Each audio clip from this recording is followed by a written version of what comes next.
4, 3. Good afternoon. This is the third public hearing for the tax digest of the Cobb County Board of Education.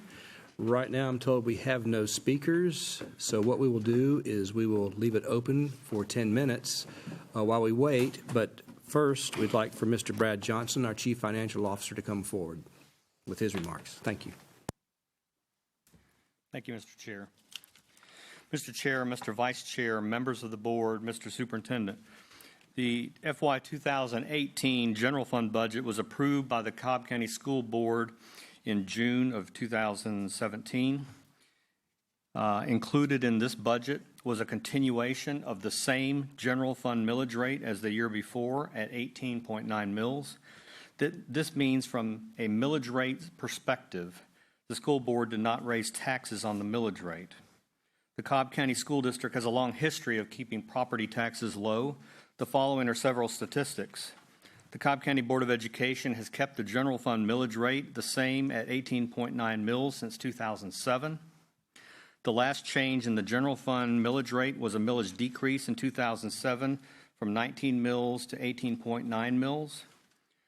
The Cobb County Board of Education completely eliminated the debt service millage in 2007 from 0.9 mils to 0 mils. This decision resulted in the school district being completely free of long-term debt. During the budget shortages that began in 2006, the board never utilized the option of increasing the general fund millage rate. The district always has hopes of the property digest increasing more than our estimate. Specifically, we hoped for a digest growth in addition to a 6% growth, but there was none because the age 62 exemption increased by 12.31% from 90 million to 101 million. This negative impact to our property value digest was partially offset by a decrease in the Freeport exemption by 40%, where the exemption decreased from 24 million to 14 million. Just as a note, the Freeport exemption is an exemption where certain types of companies within Cobb County have their inventories exempt from property taxes. Additionally, the car tag property tax in total, which includes both the TAVID title fee on new cars and the traditional birthday car tag tax, continues to decrease. While the TAVID title tax portion of this revenue appears to be stable, the birthday car tag tax is dropping precipitously this year by almost 30%. One comment about the birthday car tag tax, it used to be that all cars were taxed using the birthday tax method, which was a very stable source of revenue because all citizens had to pay this tax on their birthday with no exceptions. Now, because of the TAVID car title fee, the fee is only paid when a new or used car is purchased. It is important to note that the Cobb County government, cities in Cobb, and the tax assessor are completely separate entities from the Cobb County School District. A completely separate entity, the Cobb County tax assessor, assesses property values annually in Cobb County. Since the school district's millage rate is the same as last year and has not been increased, if the tax assessor lowers the value of a Cobb County citizen's home, the district's millage rate will be applied to a lower value, and that property owner will pay less property tax. If the tax assessor increases the value of a Cobb County citizen's home, the district's same millage rate will be applied to a higher property value, and that property owner will pay more property tax. In either case, though, the school district millage rate is still 18.9 mils, and our general fund millage tax rate has not increased. Georgia law contains a provision which was originally called the Georgia Taxpayer Bill of Rights, which in essence states that in a year when property value digest increases, school districts must conduct 3 public hearings for citizen input on the millage rate. Per an extremely detailed Georgia law, the district is scheduled to conduct 3 public hearings on this matter. We've already had 2 meetings, 2 on July 11th, one at 10 in the morning and one at 6 p.m. that day. Today is our 3rd and final meeting.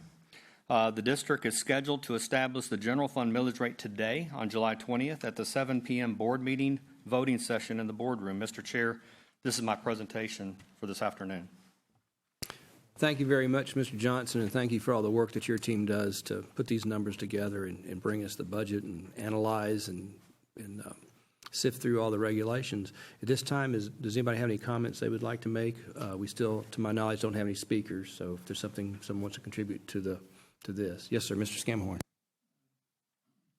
Thank you, Mr. Chair, and very good presentation, Mr. Johnson. And full disclosure, you and I had an extensive meeting yesterday afternoon with you trying to school me on taxes and revenues. You agree with that, don't you? We had a good meeting. Okay. Well, for the record, I wanted to point out that this chart was on the MDJ front page on July the 9th, and it has been conveyed to me by several people that our increase of 3.7% was in error, that it was actually larger. And as you explained to me, that 3.7%, correct me or help me, was after we took out the senior citizen exemption. Is that correct? Those are net figures for us, and they come right out of the detailed budget notebook that you have. And those revenue totals are from last year and this year projected. Okay. Thank you. Thank you, Mr. Chair. Yes, Mr. Scamahorn. Mr. Sweeney. Thank you, Mr. Chair, and I agree with your comments. I just want to correct one thing. The Board of Education has not taken out the senior exemption. So having to correct. Well, there's other on the things. total tax digest. Yeah, there's other things that tally into it. We pay a collection fee to collect for the county to collect the property taxes for us. We also have a certain percentage of uncollectibles, and so we put that into the net figure. Thank you. And I just wanted to clarify that the board is not removing, the board itself is not suggesting or taking away the senior tax exemption. This was something approved by the voters of Cobb years ago. Thank you. Okay, Mr. Scamahorn. Thank you, Mr. Chair, for recognizing me again, and thank you, Mr. Sweeney. And that invitation goes for anybody when I'm trying to make a point. Like all of us, a lot of things are, in particular on this matter, a lot of numbers are going through our minds, and I misstated. So thank you so much. The other, real quick, the other chart that I obtained from Cobb County government that they're using to demonstrate how the millage rate is separated, not only within the Cobb County government, but also taxes with the school taxes included and not. That is accurate based on our conversation yesterday, correct? Yes, sir. When a citizen gets a property tax bill, we're not the only entity that has property taxes. Okay. If you live in Cobb County, you may live in a city, so you'll have to pay those property taxes. If you live in the county, you'll pay the county property taxes. So there'll be an array of property taxes for each separate entity.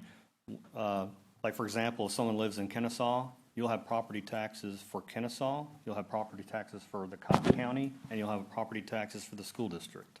And that handout there shows somebody who lives in the county and not in a city, but they have two types of property. Apples to persimmons or something, whereas we have almost 15,000 employees, and Cobb County government has 5,000 employees as per their website. Is that correct? That is correct. Okay. So on this chart that they are using indicates that our number that a citizen would pay is a little larger than the Cobb County government's number, but we also have a tremendously larger organization with a tremendously much more overhead. Is that correct? Based on that, with the number of employees, we are 3 times larger than the county. Okay. All right. Thank you, Mr. Johnson. Job well done. Thank you, Mr. Chair, for allowing me to follow up. Yes, sir. Thank you, Mr. Scamahorn. Mr. Banks, sir. Thank you, Mr. Chairman. A couple of questions. Would you, just for the public record, state what our millage cap is? And the second question would be our local exemptions the impact it has on our QBE funding.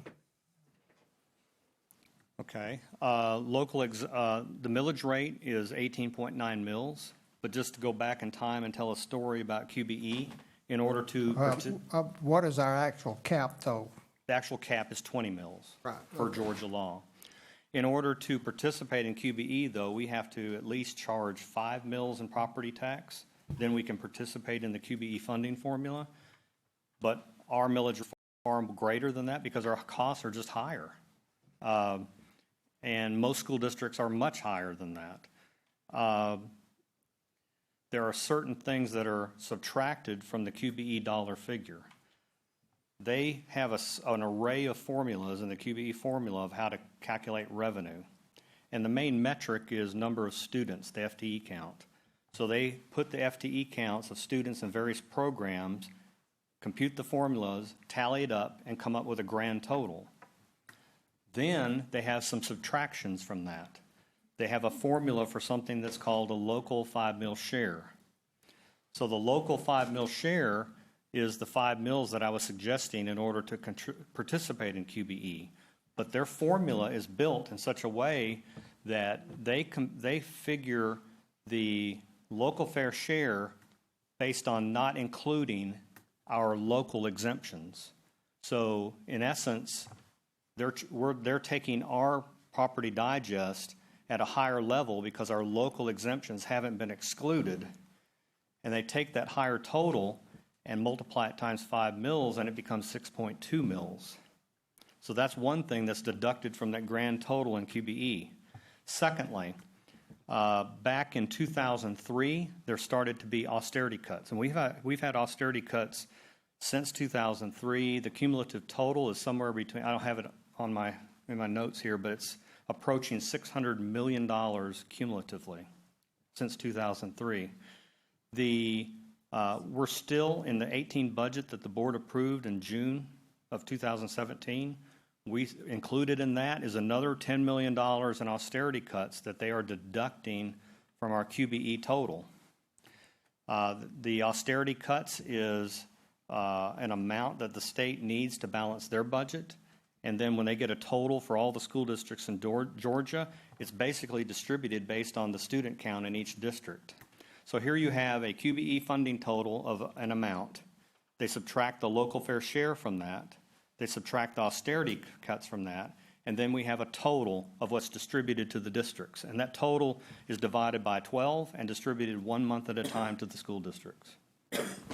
And for the 2018-2019, or 2017-2018 school year, what financial impact is that having on us as far as the amount of money? Well, the austerity cuts remained in place. We were hoping those would go away. So that subtracted $10 million from our revenue, and that impacted our ability to do new things in the budget. And what does the exemptions impact amount come up to?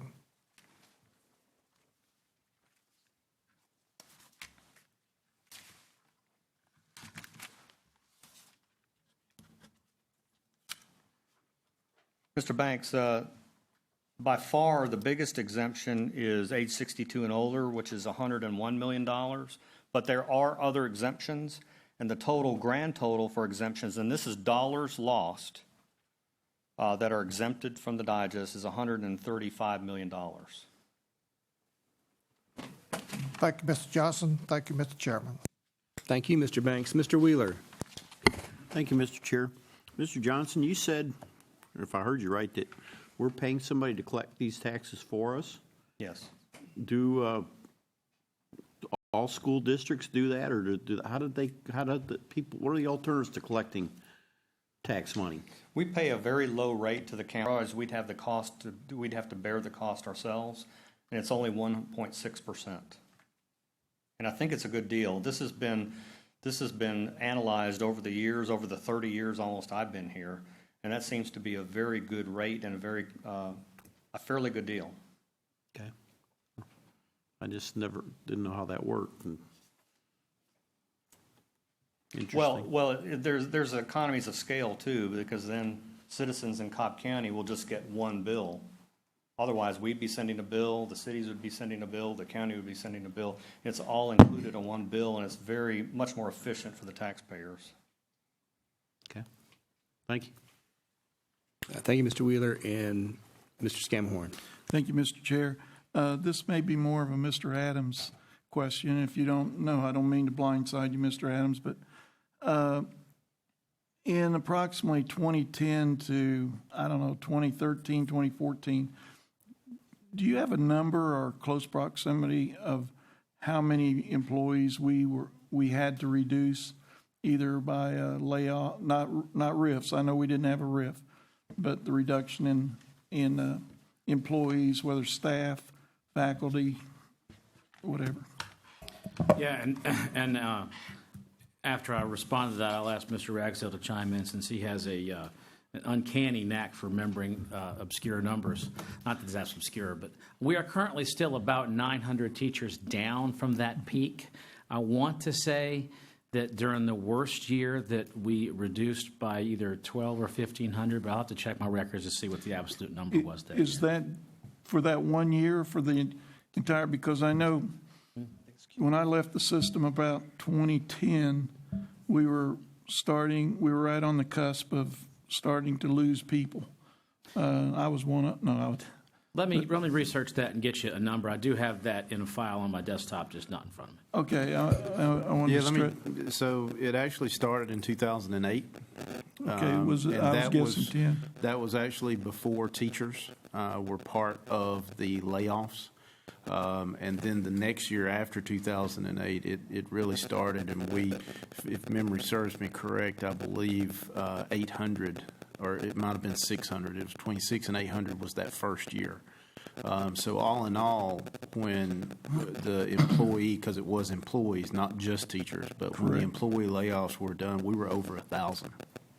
Good. I would like to stress that number, and Mr. Ragsdale stressed employees, because I recall when even our custodial, our grounds maintenance was being cut in 08, they were struggling to keep up with the necessary maintenance and things, and other folks that were doing that. So I would like to get that between now and maybe our evening meeting.